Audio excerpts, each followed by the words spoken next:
ನಮ್ಮ ದೇವಸ್ಥಾನಗಳು ನಮ್ಮ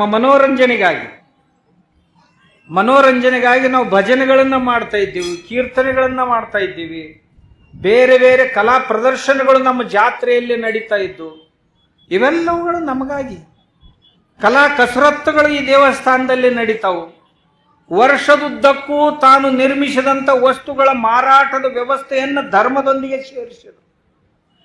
ಋತುಮಾನದೊಂದಿಗೆ ಬದಲಾಗುತ್ತಿರುವಂಥ ಆಹಾರವನ್ನು ಸೇವಿಸುವಂಥ ಒಂದು ಪದ್ಧತಿಯನ್ನ ಯಾತ್ರೆ, ಕೇತ್ರೆ, ಉತ್ಸವಗಳು, ಸಂಸ್ಕಾರಗಳು ಇವುಗಳ ಜೊತೆ ಸೇರಿಸಿದ್ರು ನಮ್ಮ ಹಿರಿಯರು. ಇದನ್ನ ಅರ್ಥ ಮಾಡಿಕೊಳ್ಳಾರ್ದ ನಾವೇನೇನೋ ಬಾಯಿಗೆ ಬಂದದ್ದನ್ನು ಮಾತಾಡ್ಕೊಂತು ಅಡ್ಡಾಡ್ತಿರ್ತೀವಿ. ನಮ್ಮ ಹಿರಿಯರು ಯಾವಾಗಲೂ ಬುದ್ಧಿವಂತರು. ಅವ್ರು ಮಾಡಿದ್ದರ ಹಿನ್ನೆಲೆಯನ್ನ ನಾವು ಅರಿತುಕೊಂಡು ಆ ವಿಜ್ಞಾನ ತಿಳ್ಕೊಳ್ಳೋ ಪ್ರಯತ್ನ ಮಾಡಬೇಕ ಹೊರತು ತನಗೆ ತಿಳಿಲಿಲ್ಲ ಅಂತಂದ್ರ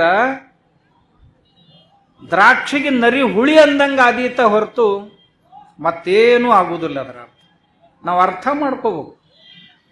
ನಮ್ಮ ಹಿರಿಯರು ಏನೇನು ಮಾಡಿಟ್ಟಾರ ಅದೆಲ್ಲ ಸರಿಯಾಗಿ ವಿಚಾರ ಮಾಡೇ ಮಾಡಿಟ್ಟಾರ.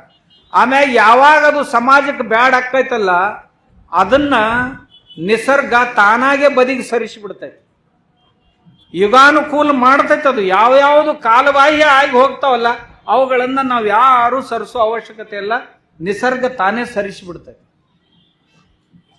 ಅಂಥ ಒಂದು ವ್ಯವಸ್ಥೆ